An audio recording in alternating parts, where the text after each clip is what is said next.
नमस्कार। आर्यावर्त टाइम्स में आप सभी का स्वागत है। बात करेंगे 24 घंटे की सबसे महत्वपूर्ण खबरों की। प्रतिदिन इसी वक्त आप सभी के लिए 24 घंटे की सबसे महत्वपूर्ण खबर लेकर के आते हैं, तो चैनल को सब्सक्राइब जरूर कर लीजिएगा। शुरुआत करते हैं। पहली सबसे महत्वपूर्ण खबर यह है कि बीपीएससी का मेंस का रिजल्ट आ चुका है, जिसमें 1295 छात्र उत्तीर्ण हुए हैं और खुशी की लहर उन छात्र और उनके परिवारजनों में दिखाई दे रही है। ये बहुत बड़ी अचीवमेंट मानी जाती है, खास करके बिहार में, कि बीपीएससी लेवल के एग्ज़ाम को कोई बच्चा अगर क्रैक करता है और फाइनली मेंस का रिजल्ट जब उसका आता है और मेरिट बनता है तो उस परिवार के खुशी का ठिकाना नहीं रहता। तो 1295 परिवार आज बहुत खुश नजर आ रहे हैं।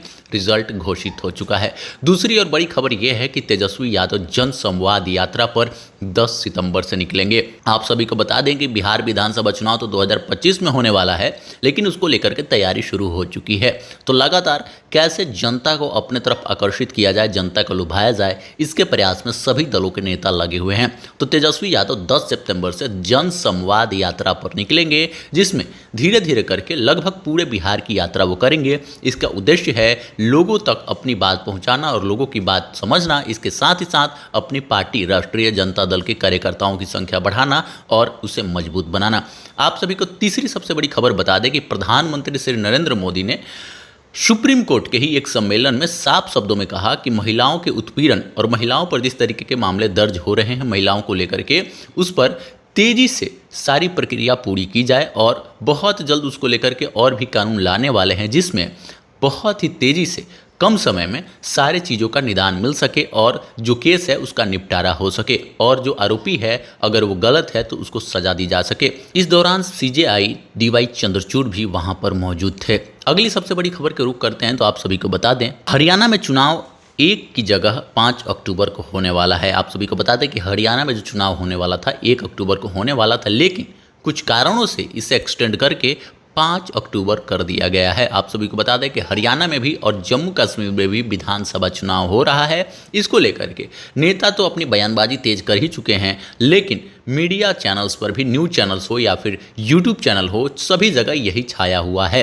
एक दूसरे पर आरोप प्रत्यारोप का दौर चल रहा है और फिर से एक खबर आ रही है कि हरियाणा में जो चुनाव होने वाला है वो 1 अक्टूबर को ना होकर के 5 अक्टूबर को होगा। पहले जो तिथि निर्धारित की गई थी वो 1 अक्टूबर था, लेकिन अब इसे 5 अक्टूबर के लिए एक्सटेंड कर दिया गया है। अगली और महत्वपूर्ण खबर आप सभी के लिए ये है कि बेगूसराय में केंद्रीय मंत्री गिरिराज सिंह पर वार्ड पार्षद ने मुक्का चला दिया। आप सभी को बता दें कि गिरिराज सिंह हमेशा से सुर्खियों में बने रहते हैं, लेकिन अपनी बयानों की वजह से, अपनी बातों की वजह से, जिस तरीके से चाहे वो मीडिया को संबोधित करते हैं या फिर सभा को संबोधित करते हैं, उनके बयान हमेशा से चर्चा में रहते हैं। लेकिन इस बार इनके बयान चर्चा में नहीं है, इनके ऊपर किसी वार्ड पार्षद ने मुक्का चला देने की हिम्मत की। निश्चित तौर पर यह गलत है और उसको सजा मिलनी चाहिए, जो उचित उसकी सजा होगी, क्योंकि एक केंद्रीय मंत्री या फिर किसी आम इंसान पर भी आप बेवजह अगर मुक्का चलाते हैं तो इस पर कानूनी कार्रवाई होती है। तो फिर से आप सभी को बता दें कि बेगूसराय में केंद्रीय मंत्री गिरिराज सिंह पर वार्ड पार्षद द्वारा मुक्का चलाया गया।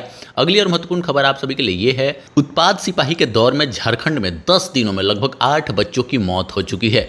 दौर हो रही है उत्पाद सिपाही भर्ती की, रनिंग चल रही है, फिजिकल टेस्ट चल रहा है और उस दौरान 8 छात्रों की, 8 अभ्यर्थियों की मौत हो गई। अब इसको लेकर के विपक्ष द्वारा सवाल भी उठाया जा रहा है और दौर की मापदंड पर भी सवाल उठाया जा रहा है।